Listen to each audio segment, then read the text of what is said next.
Malaysia bakal mengambil alih peranan sebagai pengerusi Majlis Penasihat Perniagaan ASEAN Baik mulai 1 Januari 2015 dengan Majlis Penyerahan Jawatan daripada Myanmar kepada Malaysia dijadual berlangsung di Ibu Negara esok, mengakui terdapat banyak cabaran yang perlu diatasi sebelum ekonomi serantau diintegrasikan melalui komuniti ASEAN AEC.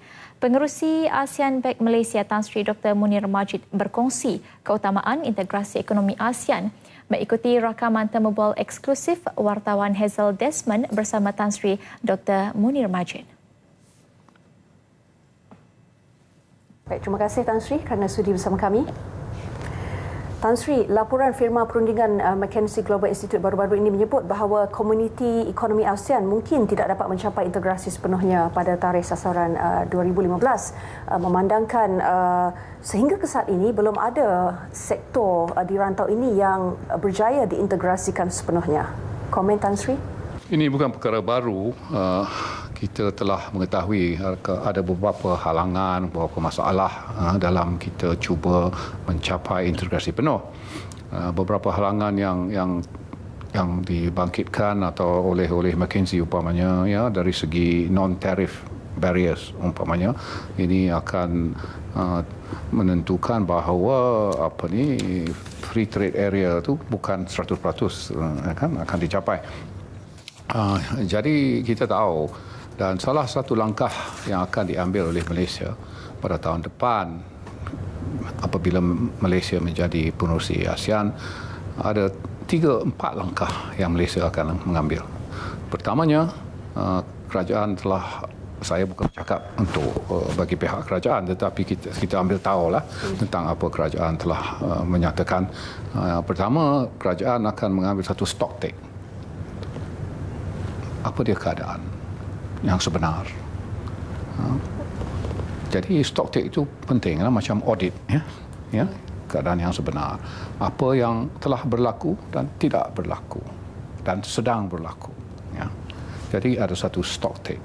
Yang kedua, saya diberitahu kerajaan juga akan mengadakan satu analisa tentang non-tariff measures seperti yang dibangkitkan oleh McKinsey yang sedia ada. Umpamanya, walaupun tarif telah jatuh ke peringkat kosong, zero tarif, ya, ada juga beberapa tindakan yang diambil oleh beberapa pihak, beberapa negeri yang menyusahkan, ya, pengeksportan barang-barang buatan umpamanya secara barang-barang itu dipackagekan, secara tali diikatkan, macam-macam cara yang boleh digunakan untuk menyusahkan, ataupun custom buat kacau, ya, kita tunggu lama nak clear custom. So banyak cara yang boleh, food dragging lah, umpamanya yang boleh diadakan. Jadi ada juga beberapa perkara seperti kita tidak menentukan dari segi di peringkat nasional. Setelah kita sign beberapa agreement yang tertentu, tetapi kita kena follow through. Kita harus mengambil tindakan di peringkat domestik. So umpamanya kalau kita mesti adakan legislation untuk menentukan sesuatu berlaku, tetapi legislation itu tidak berlaku oleh kerana ada legislation lain yang lebih ada priority, kan. Jadi tersekatlah, tak terjadi. Itu ada satu perkara yang harus kita nilai juga. Dan dari segi non-tariff measures juga ada yang beberapa perkara di mana ada backsliding. Setelah sesuatu negara telah berjanji akan menjadikan sesuatu ternyata, pada balik ke negeri sendiri ada pressure yang tertentu, ya. Jadi ada dia kadang-kadang adakan legislation yang baru yang menentang dengan apa yang dia telah janji, ya. Jadi backsliding begitu pun berlaku. So jadi keduanya kita akan menentukan apakah dia perkara-perkara begini yang berlaku. Ketiga, dari segi syarikat kecil dan sederhana yang mungkin terancam, adalah menjadi satu paradoks, atau macam report seperti yang dikeluarkan oleh McKinsey itu menyatakan tidak akan berlaku. Di pihak yang lain pula dari peringkat dari segi SME ini akan berlaku beberapa perkara yang akan mengancam ya kedudukan SME. Macam mana boleh dua-dua tu jadi berlaku kan? Kalau tak akan berlaku dan mengancam industri kecil dan sederhana. Ini bermakna ada perkara berlaku. Ya, ada perkara yang berlaku.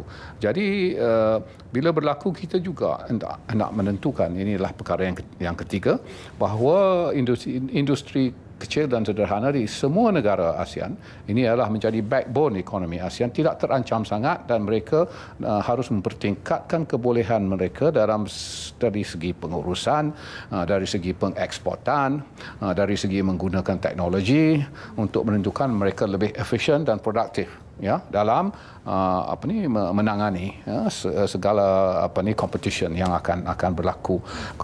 Competition ini bukan saja berlaku kerana AEC. Globalisasi telah banyak berjalan, FTA agreement telah banyak kita sign ya. Jadi tapi kita masih lagi nak menentukan SME ada kebolehan untuk menangani competition yang akan dan sedang nyata.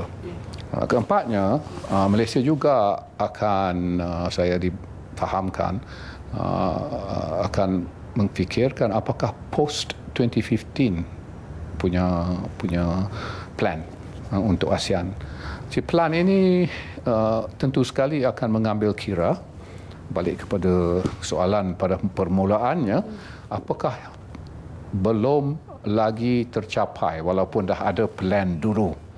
Ya, ini akan bermakna kita akan terus menerus selepas 2015 mengambil tindakan yang sesuai untuk menentukan AEC ini juga tercapai dengan sempurnanya ya, dengan sempurnanya. Itu salah satu dari pelan post setelah 2015. Selain itu juga kita harus mengambil kira apakah caranya kita menentukan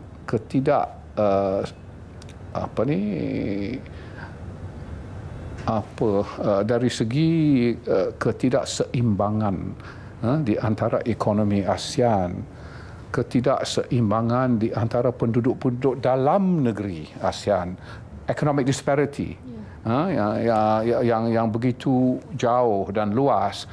Apakah tindakan-tindakan yang kita harus ambil untuk menentukan jarak ini kita narrowkan ya. Baik, terima kasih Tan Sri.